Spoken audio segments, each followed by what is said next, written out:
ನಮಸ್ಕಾರ. ವೃಶ್ಚಿಕ ರಾಶಿಯವರಿಗೆ ಇದೊಂದು ತುಂಬಾನೇ ವಿಶೇಷವಾದ ಸಂದೇಶ. ಜೀವನದ ಒಂದು ನಿರ್ಣಾಯಕ ಘಟ್ಟದಲ್ಲಿ ದಾರಿ ತೋರಬಹುದಾದಂತಹ ಮಾತುಗಳು. ಬನ್ನಿ, ಇದರ ಬಗ್ಗೆ ಇನ್ನಷ್ಟು ಆಳವಾಗಿ ತಿಳಿದುಕೊಳ್ಳೋಣ. ಮೊದಲಿಗೆ ಈ ಮಾತನ್ನೊಮ್ಮೆ ಗಮನಿಸಿ. ಇದನ್ನ ಈ ಸಮಯದಲ್ಲಿ ನೋಡ್ತಾ ಇರೋದು ಸುಮ್ನೆ ಕಾಕತಾಳೀಯ ಅಲ್ಲ. ಇದು ಕೇವಲ ಭವಿಷ್ಯದ ಬಗ್ಗೆ ಒಂದು ಸೂಚನೆಯಷ್ಟೇ ಅಲ್ಲ, ಬದಲಾಗಿ ಒಳಗೊಳಗೆ ಈಗಾಗಲೇ ಶುರುವಾಗಿರೋ ಒಂದು ದೈವಿಕ ಬದಲಾವಣೆಯ ಧೃವೀಕರಣ ಅಂತ ಹೇಳ್ಬಹುದು.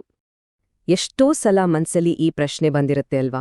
ಎಷ್ಟೆಲ್ಲ ಕಷ್ಟಪಟ್ಟಿದ್ದೀನಿ, ಆದ್ರೂ ಯಾಕೆ ಜೀವನ ಪದೇ ಪದೇ ಪರೀಕ್ಷೆ ಇಡ್ತಾ ಇದೆ ಅಂತ. ಯಾರಿಗೂ ಹೇಳ್ಕೊಳ್ಳಲಾಗದ ನೋವು, ಮತ್ತೆ ಮತ್ತೆ ಎದುರಾಗೋ ಸವಾಲುಗಳು. ಈ ಒಂದು ಆಂತರಿಕ ಪ್ರಶ್ನೆಗೆ ಇವತ್ತೊಂದು ಉತ್ತರ ಸಿಗಲಿದೆ.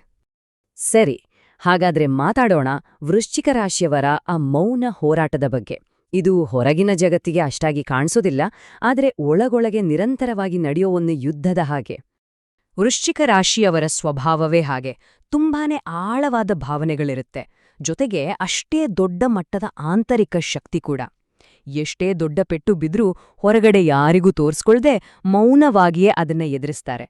ಆದ್ರೆ ಈ ಒಳಗಿನ ಹೋರಾಟವೇ ಕೆಲವೊಮ್ಮೆ ಅವರನ್ನ ಬಹಳಷ್ಟು ಸುಸ್ತು ಮಾಡ್ಬಿಡುತ್ತೆ. ಕಳೆದ ಕೆಲವು ಸಮಯದಿಂದ ಒಂಥರ ತಮ್ಮ ಒಳಗಿನ ಶಕ್ತಿಯೇ ಕಡಿಮೆ ಆಗ್ತಿದೆಯಾ ಅನ್ನೋ ಭಾವನೆ ಕಾಡಿರ್ಬೋದು. ಕೆಲ್ಸ ಮಾಡೋ ಕಡೆ ನಂಬಿಕೆ ಉಳಿದಿಲ್ಲ, ಸಂಬಂಧಗಳಲ್ಲಿ ಏನೋ ಒಂದು ಅಂತರ ಅಥವಾ ಮೋಸ, ಹಣಕಾಸಿನ ವಿಚಾರದಲ್ಲಂತೂ ಸದಾ ಒತ್ತಡ. ಇದೆಲ್ಲ ಸೇರಿ ಯಾಕೆ ನನ್ನ ಲೈಫ್ ಒಂದ್ ಹೆಜ್ಜೆನೂ ಮುಂದೆ ಹೋಗ್ತಾ ಇಲ್ಲ ಅನ್ನೋ ಪ್ರಶ್ನೆ ಮತ್ತೆ ಮತ್ತೆ ಕಾಡಿರುತ್ತೆ. ಈ ಮೌನ ಸಂಕಟವೇ ಅತಿದೊಡ್ಡ ಹೋರಾಟ.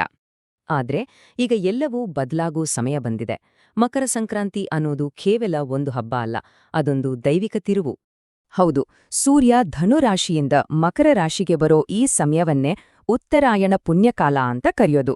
ಶಾಸ್ತ್ರಗಳಲ್ಲಿ ಇದನ್ನ ದೇವತೆಗಳ ಕಾಲ ಅಂತಾರೆ. ಅಂದ್ರೆ ಈ ಸಮಯದಲ್ಲಿ ದೈವಿಕ ಶಕ್ತಿ ತುಂಬಾನೇ ಪ್ರಬಲವಾಗಿರುತ್ತೆ.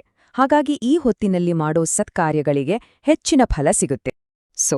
ಈ ಮಕರ ಸಂಕ್ರಾಂತಿ ಅಂದ್ರೆ ಏನಪ್ಪಾ ಅಂದ್ರೆ, ಇದು ಕತ್ತಲೆಯಿಂದ ಬೆಳಕಿನ ಕಡೆಗೆ ಹೋಗೋ ಒಂದು ದೊಡ್ಡ ಸಂಕೇತ. ಹಳೇ ಕರ್ಮದ ಕಟ್ಟುಗಳು, ಆ ಜಡತ್ವ, ಆ ಹೋರಾಟಗಳು ಇದೆಲ್ಲ ಮುಗಿದು ಒಂದು ಹೊಸ ಅಧ್ಯಾಯ ಶುರುವಾಗುತ್ತೆ. ಇದು ಒಳಗಿನ ಸಂಘರ್ಷ ನಿಂತು ಒಂದ್ ರೀತಿಯ ದೈವಿಕ ಹೀಲಿಂಗ್ ಶುರುವಾಗೋ ಸಮಯ. ನಿಂತು ಹೋಗಿದ್ದ ಜೀವನದ ಚಕ್ರ ಮತ್ತೆ ತಿರುಗಲು ಆರಂಭವಾಗುವ ಕಾಲ. ಹಾಗಾದ್ರೆ ಬನ್ನಿ, ಈ ಹೊಸ ಅಧ್ಯಾಯದಲ್ಲಿ ಜೀವನದ ಬೇರೆ ಬೇರೆ ಭಾಗಗಳಲ್ಲಿ ಏನೆಲ್ಲ ಒಳ್ಳೆ ಬದಲಾವಣೆಗಳಾಗುತ್ತೆ ಅಂತ ನೋಡೋಣ. ಮೊದಲಿಗೆ ವೃತ್ತಿಜೀವನ. ಅಲ್ಲೇನಾಗ್ತಿತ್ತು, ಎಲ್ಲವೂ ನಿಂತೋದ ಹಾಗೆ ಅನಿಸ್ತಿತ್ತಲ್ವಾ? ಅದು ಈಗ ನಿಧಾನಕ್ಕೆ ಕರಗೋದಿಕ್ಕೆ ಶುರುವಾಗುತ್ತೆ. ಹೊಸ ಅವಕಾಶಗಳು ಹುಡುಕೊಂಡು ಬರಬಹುದು, ಇಲ್ಲಾಂದ್ರೆ ಈಗಿರೋ ಕೆಲ್ಸದಲ್ಲೇ ಗೌರವ, ಮನ್ನಣೆ ಜಾಸ್ತಿಯಾಗಬಹುದು.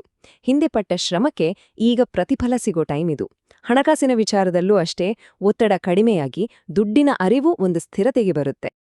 ಇನ್ನು ಕುಟುಂಬದ ವಿಚಾರಕ್ಕೆ ಬಂದ್ರೆ ಇಲ್ಲೂ ಕೂಡ ಒಂದು ರೀತಿಯ ಸಮಾಧಾನ ಸಿಗುತ್ತೆ. ಇದ್ದ ತಪ್ಪು ತಿಳುವಳಿಕೆಗಳೆಲ್ಲ ದೂರ ಆಗುತ್ತೆ. ಬಹುಶಃ ಆ ಮೌನದ ಹಿಂದಿರೋ ನೋವನ್ನ ಬೇರೆಯವರು ಅರ್ಥ ಮಾಡ್ಕೊಳ್ಳೋಕೆ ಶುರು ಮಾಡ್ತಾರೆ. ಎಲ್ಲಕ್ಕಿಂತ ಹೆಚ್ಚಾಗಿ ಒಳಗೊಳಗೆ ಒಂದು ಹೀಲಿಂಗ್ ಪ್ರಕ್ರಿಯೆ ಶುರುವಾಗುತ್ತೆ.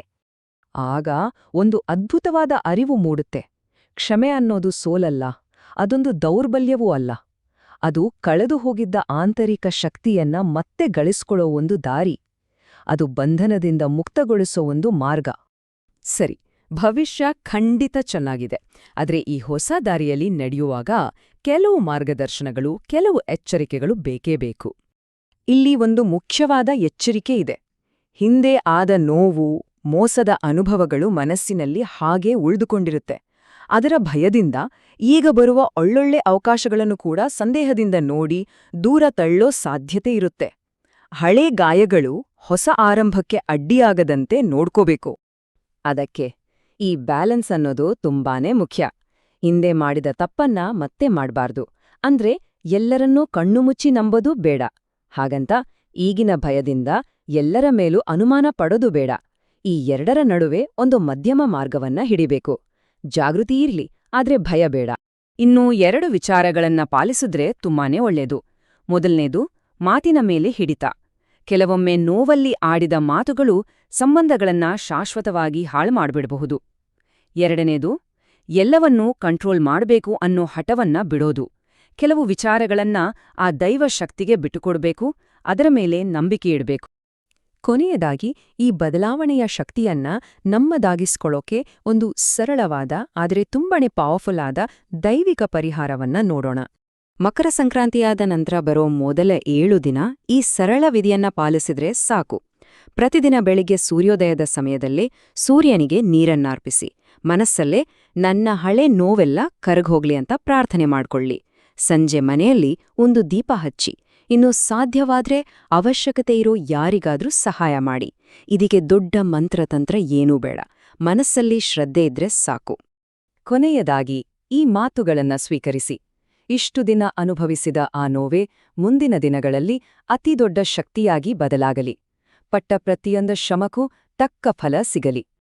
ದೈವಿಕ ಶಕ್ತಿ ದಾರಿ ತೋರಿಸ್ತಿದೆ.